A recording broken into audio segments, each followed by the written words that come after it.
जल क्रीड़ा कर रहे थे। रानी को ज्ञान हुआ कि राजा को संस्कृत भाषा का ज्ञान नहीं है। इस पर रानी ने उन्हें मूर्ख कहा।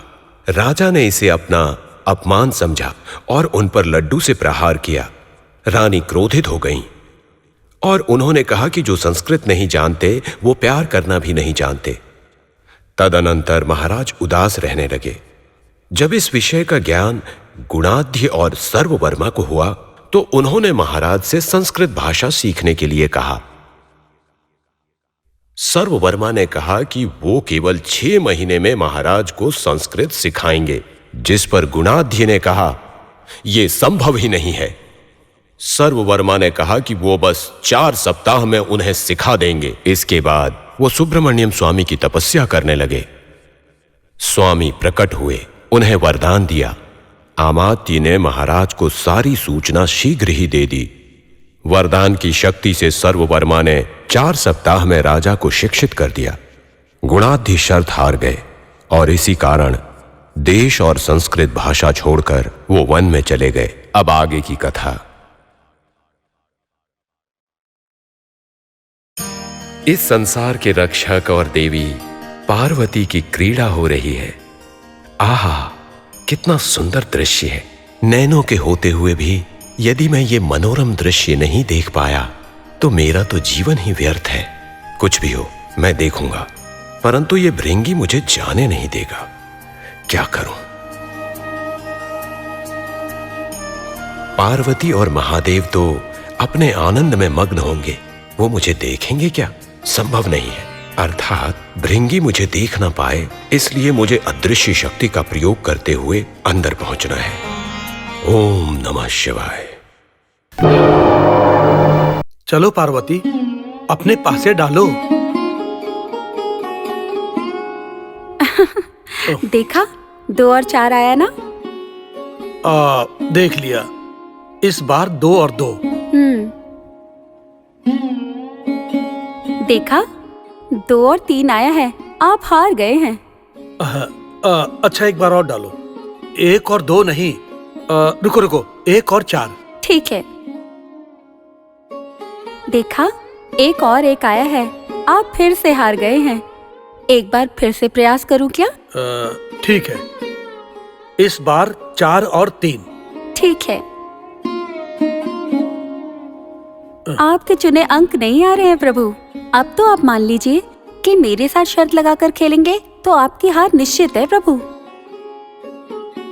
हाँ? अब जैसा हमने सोचा है उसी तरीके से रसवत्र रमणीय कहानियां आप मुझे बताइए। हाँ, बताना तो पड़ेगा ही। वैसे भी अनुकूलवती और अनुरागवती पत्नी से कोई भी पति हार ही जाएगा। हाँ, ऐसा क्यों? वही अनुराग है, वही आकर्षण है, वही अभिमान है। अब हार गए हो ना? अब तो मुझे कहानी बताइए। बताऊंगा, और थोड़ा पास आओ, तुम्हारे कान में बोलूंगा। ये रहस्य कथा इससे पहले कभी किसी ने नहीं सुनी। ये विद्याधर की कथा है। और पास आओ।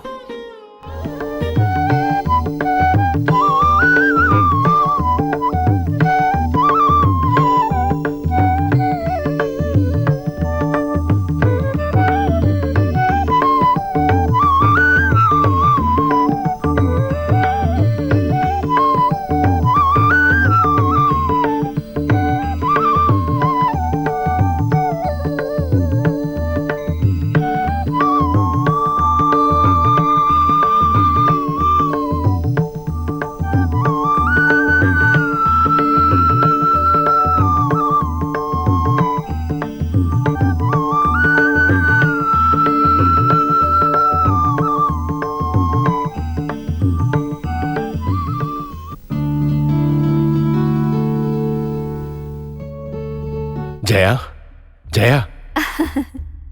क्या हुआ स्वामी? आज आप कुछ ज्यादा ही प्रसन्न लग रहे हैं। कुछ नहीं जया। अच्छा, ऐसी कहानियां सुनोगी जो कभी भी किसी ने नहीं सुनी है? हाँ हाँ, सुनाइए तो। पर किसी को सुनाना मत। चाहे जो कुछ भी हो, मैं नहीं बताऊंगी। वचन तो नहीं तोड़ोगी? आप इस तरह की बातें मेरे सामने मत कीजिए। आहा, क्रोधित मत हो। मैं तुम्हें सुनाता हूँ। ये विद्याधर की कथा है। ये कथा कभी किसी ने नहीं सुनी है, परंतु तुम्हें सुनाऊंगा। हाँ, सुनाइए ना। ये एक रहस्य कथा है, किसी को बता नहीं सकते, तुम्हारे कान में बोलूंगा।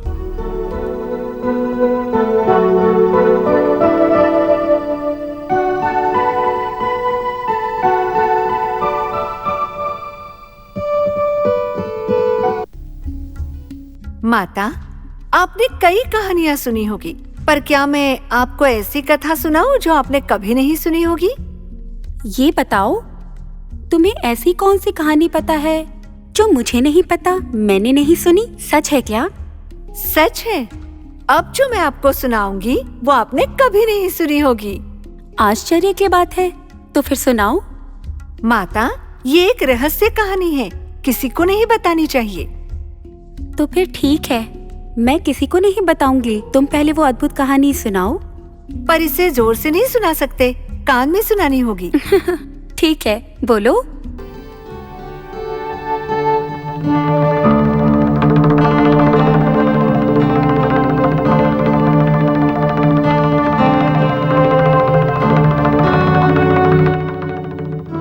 आखिर में वो नरवाहन दर्श विद्याधरों का चक्रवर्ती बनकर ऐसे अनेक अनुभवों को प्राप्त करके बहुत साल विद्याधरों का पालन करते हैं। यही वो अद्भुत कथा है जो मैंने सुनी थी। ये कहानी तुम्हें किसने बताई? और कौन? मेरे पति पुष्पदंत। परंतु पता नहीं ये कथा उन्हें किसने सुनाई होगी। ओहो, अब मैं समझ गई हूँ।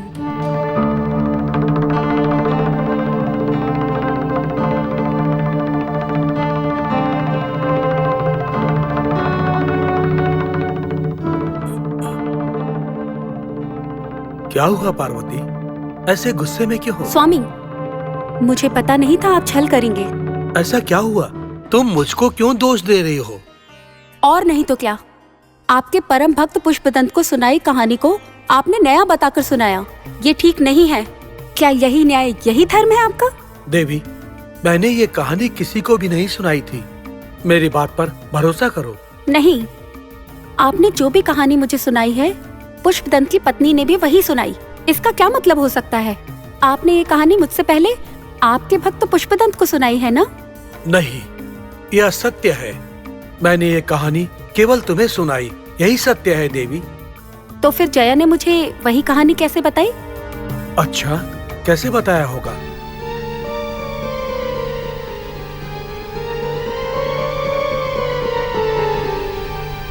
पार्वती, मेरे भक्त पुष्पदंत ने अदृश्य होकर ध्रुव शक्ति का प्रयोग करके मेरी बातें सुनकर अपनी पत्नी को बताया होगा। इसमें मेरा कोई दोष नहीं है। पुष्पदंत, जया, पुष्पदंत, एकांत रहने के समय अदृश्य शक्तियों का प्रयोग करके स्वामी ने जो कहानी मुझे सुनाई, वही कहानी अपनी पत्नी को सुनाई, और उसके पश्चात तुम्हारी पत्नी उन्हीं कहानियों को नया बनाकर मुझे सुनाती है। मेरे पति से भूल हो गई माता। मुझसे भूल हो गई, मुझे क्षमा कीजिए। तुम्हारे जैसे दुश्मन को माफ करूं? हमारे भक्तों, इसलिए क्षमा कर रही हूँ। कोई और होता तो दंड का पात्र बन जाता। तुमने जो अद्भुत कहानी सुनी है, वो इसी क्षण में तुम भूल जाओगे। तुम्हारे जैसे स्वामी द्रोही की कैलाश में कोई जगह नहीं। जाओ, तुम्हारी इस भूल की प्रायश्चित के लिए भूलोक में मानव जन्म लेकर अति मुश्किल दुखद परिस्थितियों का अनुभव करो। माँ जगत जननी, शांत हो जाइए। इसमें इनका कोई अपराध नहीं। मेरे अपराध को और मेरे पति के अपराध को माफ कर दीजिए। मेरे पति के ऊपर दया दिखाइए। हम आपके चरण दास हैं, भक्त हैं। शांत हो जाओ देवी, शांत हो जाओ। ये दोनों हमारे भक्त हैं, इन पर थोड़ी कृपा करो देवी। पुष्पदंत, तुम मानव के रूप में अपना अस्तित्व भूलकर जीने के पश्चात महामेधावी बनकर अद्भुत और असाधारण शक्ति लेकर अत्यंत विद्या और संपत्ति से जियोगे। माता, इस श्राप से मुक्ति पाने का मार्ग भी बताइए। इस पुष्पदंत को, इन कहानियों को मानव लोक में फिर से याद करके एक श्राप धारक मनुष्य को बताने पर तुम्हारे पति पुष्पदंत को मानव जन्म से और हमारी श्राप से मुक्ति मिलेगी। तभी तुम्हारे पति को कैलाश में प्रवेश का अवसर मिलेगा। माता, आपको तो पता है पति के बिना एक पत्नी का जीना कितना मुश्किल होता है। मुझे मेरे पति से दूर मत कीजिए। जया, तुम भी तुम्हारे पति के साथ मानव रूप में जन्म लोगी। मेरी भक्त बनकर मेरे अनुग्रह से संपादित हो जाओगी। तुम्हारे पति से पहले ही मानव देह में जन्म लेकर तुम्हारा कल्याण होगा। जाओ। आपकी कृपा हम पर बनी रहे। माँ, स्वामी, हम चलते हैं। शंभू शंकरा, हर हर महादेव, हर हर महादेव।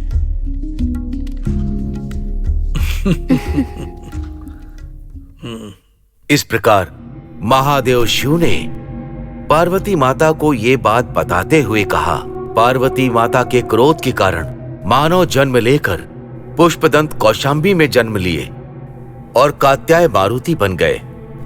हम कात्याय को वररुचे भी कहते हैं। वररुचे एक संत नगरी है। जो भी उसे सुनता है तुरंत याद हो जाता है। मैंने सुना है कि बिना भूल किए वापस लौटने जितना मेधावी है। काराभूत, उसके बाद जो हुआ वो भी मुझे बताओ। बताऊंगा। वो कथा ऐसी है कि वरुचि 6 साल के थे और तभी एक दिन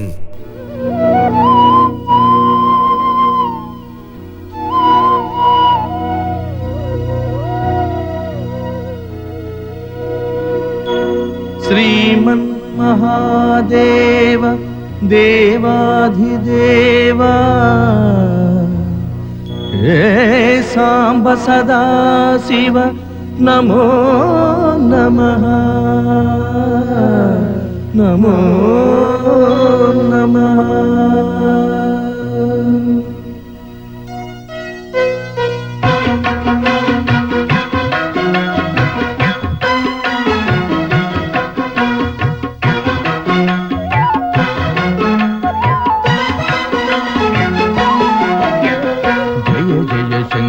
भक्तव शंकर भवना शंकर शंकर। जय जय शंकर भक्तव शंकर भवना शंकर शंकर। पालित किंकर भव्य शुभंकर भवना शंकर शंकर। हर हर स्मर हर पुरघ स्मर हर सांब सदा शिव शंकरा। हुलुलुकु ढम ढम ढम ढम हुलुलुकु ढिंडिम शोभिता शंकरा। हुलुलुकु ढम ढम ढम ढम हुलुलुकु ढिंडिम शोभिता शंकरा। शिव शंकरा अभयंकरा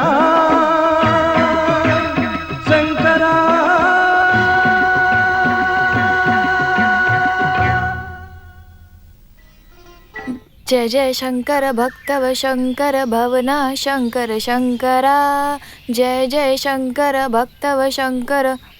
माँ माँ, मैं अभी एक नाट्य प्रदर्शन देखकर आया हूँ। पता है वो कितना अच्छा था? ठीक है, पहले खाना खाने चलो। एक बार मैं तुम्हारे सामने करके दिखाऊं माँ?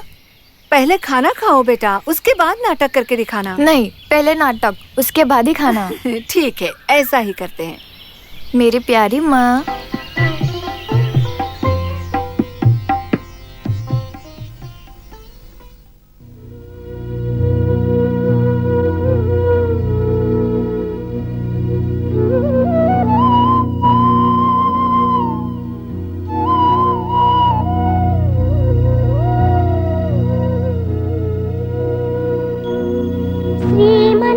श्रीमन्महादेव देवादिदेवा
वाह वाह, बहुत ही अद्भुत। प्रणाम। कौन हो तुम? यहाँ क्या कर रहे हो?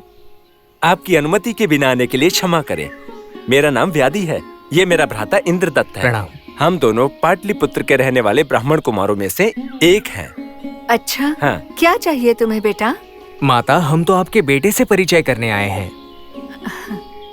हम बस अभी एक जगह से नाट्य प्रदर्शन देख कर आ रहे हैं। वहाँ उस नाट्य प्रदर्शन में वो नाट्यधारी जिस तरह गा रहे थे, आपका ये बेटा भी उसी तरह गा रहा था। ठीक वैसा ही अभिनय कर रहा था। बिना कुछ भूल किए, सुर में भी भूल ना करके आपका बेटा ऐसा कैसे कर पाया माताजी? यही हमारा संदेह है।